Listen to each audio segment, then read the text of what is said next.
Aja mengerti, mengaji itu.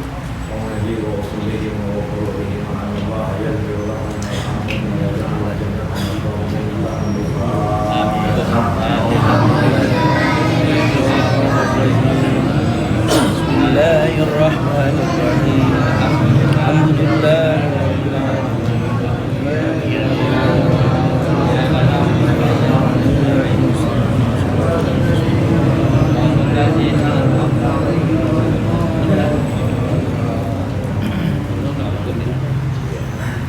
Assalamualaikum warahmatullahi wabarakatuh.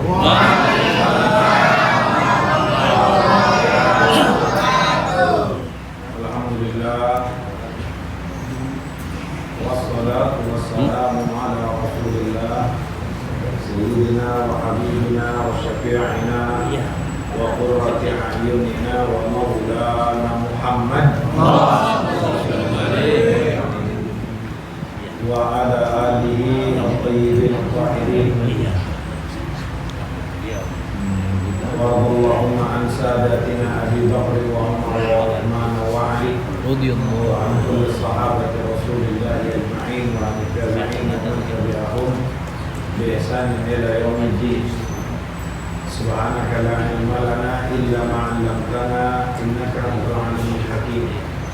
Rabbi shrah li sadri, Rabbi shrah li sadri, Rabbi shrah li sadri wa yassir li amri wahlul 'uqdatam min lisani yafqahu qawli.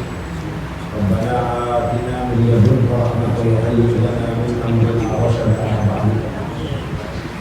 Wa karamin wa mukarramin, para orang tua, bapak-bapak, mama-mama, abang-abang, khusus alhamdulillah dan Salahuddin dan keluarga besar guru kita Ki Haji Muhammad Yaqub. Mudah-mudahan semuanya sehat. Dan mudah-mudahan Allah Subhanahu wa taala terus memberikan istiqomah kita dalam syariat, istiqomah kita dalam taat kepada Allah. Alhamdulillah ya Allah, terima kasih banyak. Maha benar dan amat benar kalau nikmat Allah itu nggak bisa itu. Terutama nikmat yang Allah berikan pada malam ini kepada kita.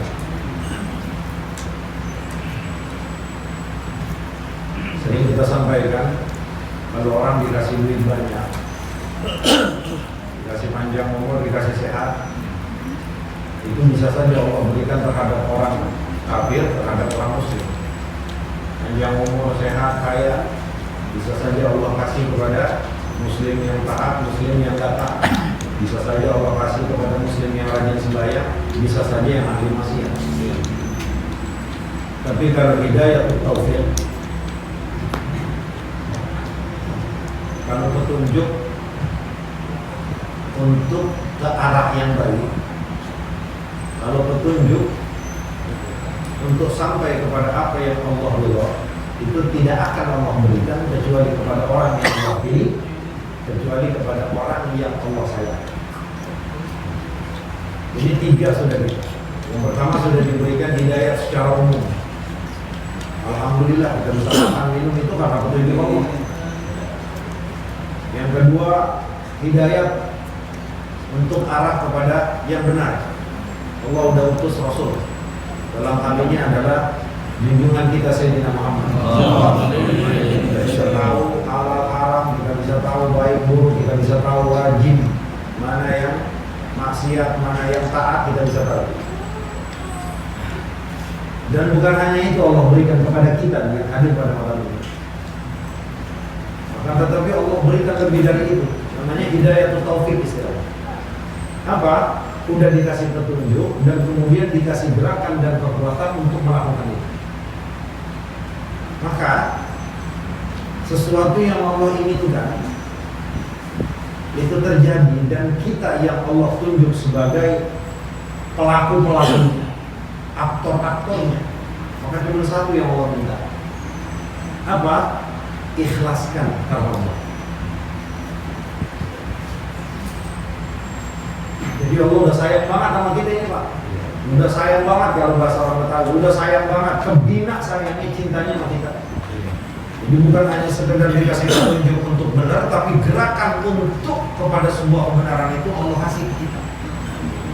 Maka jangan dirusak dengan kita riya, jangan dirusak dengan kita sombong, jangan dirusak dengan kita ujub, jangan dirusak dengan kita buruk sangka.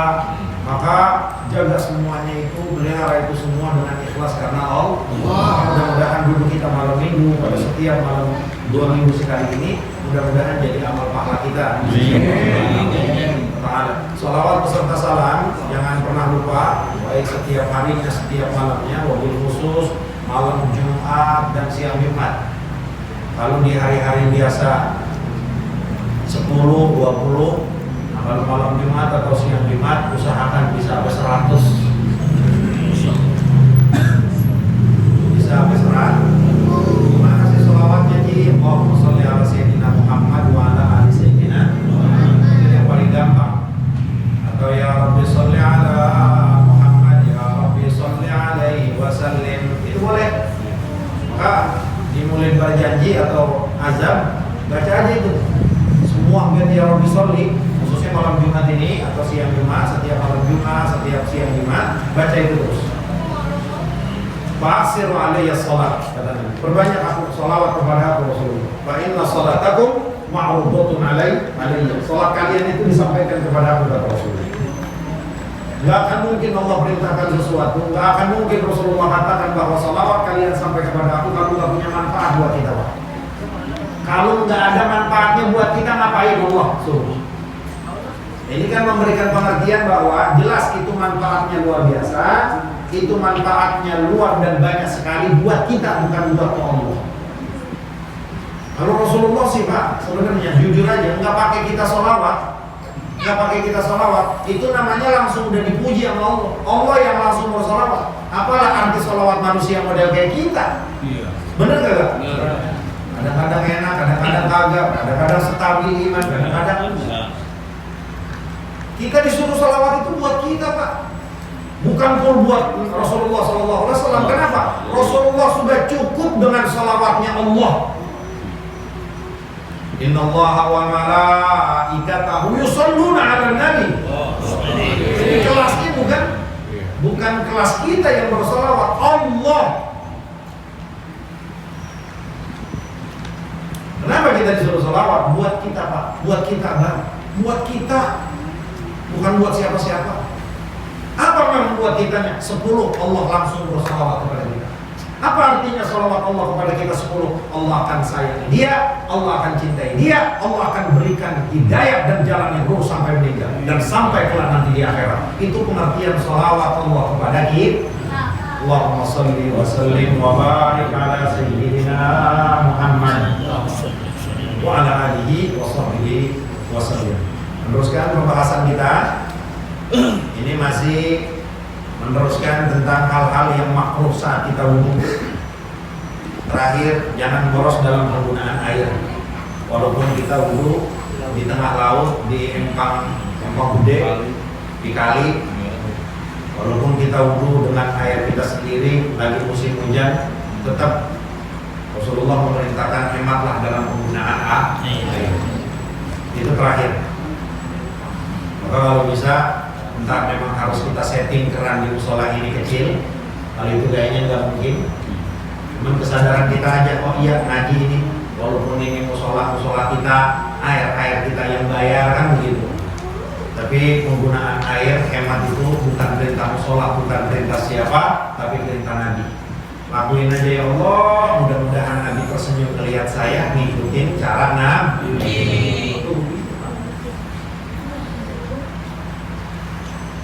Nah selanjutnya termasuk yang dimakruhkan itu taqdimul yusra 'ala al-yumna lin-nahi fi sahihil Ibn. Dari Sayyidina Abi Hurairah radhiyallahu ta'ala anhu bahwa tata cara Nabi berwudu itu yuqaddimul yumna 'ala al-yusra. Nabi selalu mendahulukan tangan kanan baru tangan kiri. Jadi kalau satu ketika ada orang wudu kiri baru kan ini termasuk dia melakukan hal yang makruh. Kenapa makruh? Karena khilaful aula, menyalahi yang afdal, menyalahi yang sunnah. Lalu bagaimana hukum wudunya? Hukum wudunya sah. Hukum wudunya sah. Tuh kalau pikir gitu Pak. Jadi jangan langsung diklaim bid'ah. Kalau Nabi kan kalau wudu tangan kanan dulu, baru kiri. Pas kiri bid'ah itu Nabi nggak contohin enggak. Kalau pikir itu bukan sekedar pikir. Kalau ulama memberikan hukum, ya kayak aimah tuh nggak kayak gitu. Lihat dulu, dia baru akan kena klaim bid'ah. Itu kalau dia tahu Rasulullah kalau wudu pada saat basuh tangan itu kanan duluan, artinya apa? Ilmunya udah tahu nih. Cuman dia mau bikin sensasi. Ya Nabi dari tangan kanan, gua tangan, bodo amat. Itu baru bid'ah. Itu bukan hanya sekedar bid'ah, tapi itu udah memiliki unsur songong. Itu bisa keluar daripada agama. Karena kenapa? Berusaha menjadi rivalan Nabi, menjadi saingan Nabi, atau berusaha menganggap bahwa kiri juga lebih baik sebagaimana yang dilakukan Rasul. Itu kan kurang ajar orang. Itu baru bisa karena bid'ah. Yang bid'ahnya itu neraka. Tapi kalau ada seseorang yang wudu, kita lihat, kita orang udah ngaji malam Jumat, ya itu orang wudu kiri duluan, langsung baik sangka. Mudah-mudahan mungkin dia belum tahu. Udah, jadi gak comel kita. Kalau memang mau didiskusikan, panggil ke orang, jangan depan siapa-siapa. Bang, ya kalau orang Jawanya ngomong matur nuwun kan, mohon maaf bang, saya mau nanya, boleh nggak ajak kita berdua aja. Bang, tadi wudu abang kiri duluan gimana? Emang yang benar bagaimana Pak? Kalau yang benar itu dari Nabi kanan dulu, baru kiri. Oh iya, saya baru tahu. Karena kalau dalam urusan kayak begini, la ahada khalaf, nggak ada satupun yang menyalahi. Itu syai' muttafaq namanya, sesuatu yang disepakati. Kalau yang namanya wudu mulai tangan kanan duluan, baru kiri. Nah maka kalau itu terjadi, hukum fikihnya itu makruh. Artinya makruh, wudunya tetap sah, tapi pahalanya kurang. Alhamdulillah. Woi, kalau diem aja.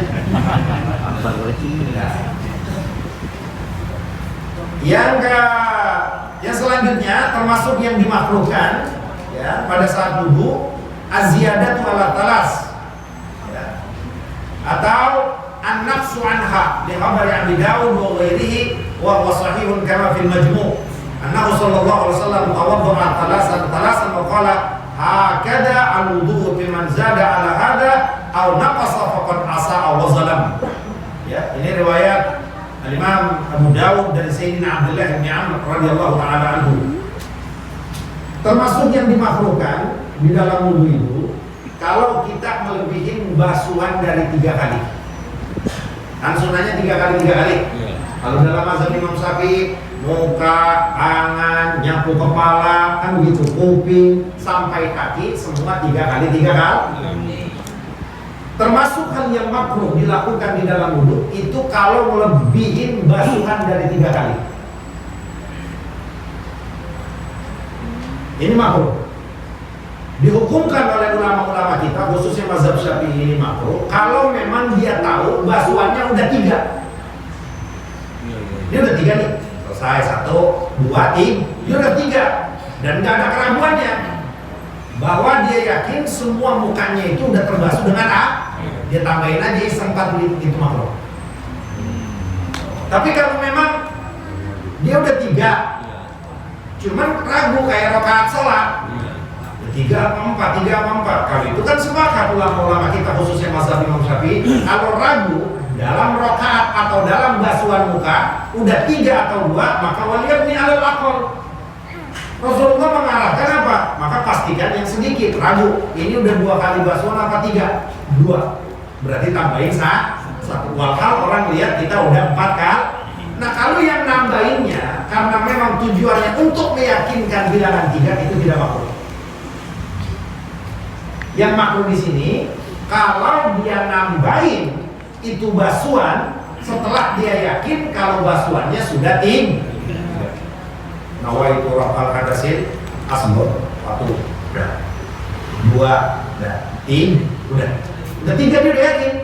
Apa yang dia ambil air pakai gini bukan, itu makruh. Kenapa Kenapa makruh? Karena itu tidak dilakukan oleh Nabi dan melebihkan apa yang Nabi contohkan. Makanya maaf. Atau bagaimana riwayat Abu Daud, kata Nabi itu kalau wudhu 3 kali. Tuh. Inilah kebijaksanaan Islam kita, ya, syariat yang Allah turunkan kepada Sayyidina Muhammad. Kenapa harus 3 tuh basuh muka? Apalagi kita ini kan nggak selamanya normal, nggak selamanya kontrol, nggak selamanya fokus, nggak selamanya stabil iman kita. Justru dengan disunahkan kita membasuh muka 3 kali dan yang lainnya, dengan disunahkan kita melebihi basuhan pada bagian muka, tangan, sikut sampai lebih, kaki, mata kaki sampai lebih, itu tidak lain adalah untuk memastikan bahwa seluruh bagian tubuh yang harus kena wudhu itu sempurna dan rata dengan air. Ya contoh, kenapa 3 kali? Kalau kita mulai wudhunya nawaitu raf'al hadasil akbar begini, oke? Ini kena nggak? Nggak kena. Maka dia akan baru dikena pada basuhan yang kedua. Di sini kurang kena dengan basuhan ketiga. Nah makanya kalau benar-benar mau dapat sunnahnya sempurna, tata cara ulama yang mereka ambil dari Allah dan Rasulnya itu benar-benar kita pakai. Itu sudah kita sampaikan 2 minggu yang lalu. Kalau wudhu, sebagaimana yang dibimbing dalam mazhab Imam Syafi'i, nawaitu raf'al hadasil asghar, pastikan bahwa pertama air tersebut jatuh pada bagian muka kita itu di bagian jin abdul, ya, ini adalah yang paling abdul bagian muka. Kenapa? Karena ini tempat sun. Contohnya ini berlepas. Sekali saja dengan kita bantu urut dalku namanya. Dalku itu sunnah. Kita bantuin alirkan air dengan tangan kita. Sekali saja itu insya Allah bisa dipastikan rata tuh air mengenai kulit muka kita. Tambah 2 sunnah. Tambah 3 sun. Pertama kita basuhin kemari-mari. Karena memang disuruh sama Nabi lebihkan dari muka. Berarti kalau muka ini kemari, lebihin sama kemari. Sunnahnya kayak gitu. Dengan begitu apa? Dipastikan air semua mengenai bagian muka. Tangan juga begitu. 3 kali. Selain 3 kali diperintahkan untuk melebihi basuhan itu di atas sikut. Yang pertama dari sisi fikinya dipastikan air semua mengenai pada bagiannya. Dan yang kedua, ini sebagai tanda kelak nanti di akhirat sebagai umat Sayyidina Muhammad. Enak banget kalau kelihatan. Ini musola mana? Musola Al-Hidayah, musola Sa'adat, Nur Sa'adat, bener-bener putih. Kalau siapa sebelah yang kagak putih sama, nah, nanti itu. Maka kata Nabi, yang nambahin atau ngurangin fakon asa awal zalam. Itu kata Nabi. Yang nambahin sengaja, yang ngurangin sengaja, itu kata Nabi asa awzalah. Artinya asa awzalah. Maka ulama di sini memberikan artian. Kalau yang nambahin dengan sengaja, sementara dia sudah sadar ini sudah 3 zolam, itu zolim. Kenapa Rasulullah katakan zolim? Karena dia yang nggak melampaui dari batas ketentuan yang aku contohkan. Nah itu kata ulama bid'ah. Begitu. Kalau asa, artinya asa itu dia buruk. Artinya apa? Orang yang ngurangin basuhan seharusnya 3, baru 2 udah langsung itu kata Nabi asa. Kenapa asa? Wudhunya berarti nggak sempurna, atau bahasa Indonesianya buruk. Jadi bedain kata buruk sama kata zolim. Maka Rasulullah di sini katakan, siapa yang nambahin atau ngurangin di wudhu, siapa yang nambahin dari 3, ngurangin dari 3, yang nambahin zolim, artinya apa? Dia udah sok bener nambahin dari yang aku contoh. Kalau yang ngurangin asa kata Nabi buruk, artinya wudhunya nggak sempurna. Maka lebih baik ngurangin dibanding lebihin. Kalau lebihin itu beda Pak. Kalau ngurangin itu karena kita malas. Lain mah dosanya. Maka bahasa Nabi asa awal zalam itu beda. Nah maka ulama-ulama Syafi'i itu mengambil kesimpulan dari beberapa riwayat yang nambahin dengan sengaja dia zolim karena melakukan sebuah kebid'ahan. Zolim Pak. Tapi yang ngurangin biasa 3, 2 sekali jadi misalkan kagak ada alasan apa air air juga banyak, itu asara buruk. Artinya apa? Wudunya tidak sempurna. Selanjutnya, termasuk yang dimakruhkan al-mubalaghatu fil madmadati wal istinsaqi lis-shaim. Termasuk yang dimakruhkan kita saat berwudu, ya, itu berlebihan ke kumurnya atau memasukkan air ke dalam hidung sementara kita dalam keadaan puasa. Jadi kalau lagi puasa, Pak, itu ke kumurnya biasa aja, jangan sampai nah, itu kebetulan. Apalagi puasa model orang kita, ya, kebetulan kan orang adem betul. Maka termasuk dimakruhkan. Lihat, ulama itu memakruhkan. Kenapa dimakruhkan? Memang perintah Rasul seperti itu. Illa an takuna sha'iman, kata Nabi. Berlebih-lebihanlah kamu dalam kekumur, berlebih-lebihanlah kamu dalam masukkan air ke dalam hidung saat wudu. Illa an takuna sha'iman, kecuali kamu dalam keadaan puasa. Itu aturan Nabi, Pak. Nah, kita nggak sampai kepada aturan ini kecuali mereka ulama-ulama, lewat ulama yang punya kapasitas. Maka apa? Dimakruhkan hukumnya kita berlebih-lebihan ke kumur dan memasukkan air ke dalam hidung kalau kita dalam keadaan puasa. Berarti kalau lagi nggak puasa disuruhnya berlebihan. Bagaimana praktek berlebihan dalam kekumur dan memasukkan istinsaq, ya, masukkan air ke dalam hidung? Berlebihannya itu pastikan air yang kita kekumur bukan hanya di bagian rongga mulut ini, tapi sampai di sini. Buang. Istinsaq bukan hanya sekedar di sini, Pak. Mohon maaf, mohon ridho, bukan hanya sekedar di sini, tapi disedot. Sakit, memang sakit. Ya, makanya kalau orang mukmin wudunya sesuai dengan apa yang dicontohkan oleh Nabi, nggak perlu swab. Dipastikan sehat. Cuma kan kita kagak berani. Kenapa, Mas? Karena emang dari dulunya kagak biasa. Gimana kalau malam ini kita mulai? Siap kira-kira? Cuma kita saksiin atau udah sekarang di bulan. Iya, sama di swab bukan di. Oh, mari. Namun kenapa, Pak? Guru-guru kami itu ngajarin, ya kalau kita kan belajar agama memang nggak ada kedokterannya. Jadi ngajarin ini sama kita pada saat itu. Nah, apa yang Allah sampaikan, apa yang Rasulullah sampaikan dari Allah, itu sudah pasti benernya dan benernya berlaku. Artinya apa? Nggak bakal setitik pun ada kesalahan. Itu berapa? Yang kedua, apa yang Allah perintah yang disampaikan Rasul itu pastinya manfaat dan baik untuk kita di dunia dan akhirat. Makanya kalau orang Islam nggak perlu dia kepo, apa sih kalau wudu disuruh nyedot kan sakit. Kalau bahasa kita kan begini. Ya kalau yang pertama ilmunya kagak ada, imannya kurang, ya pasti wah sakit, pasti gitu.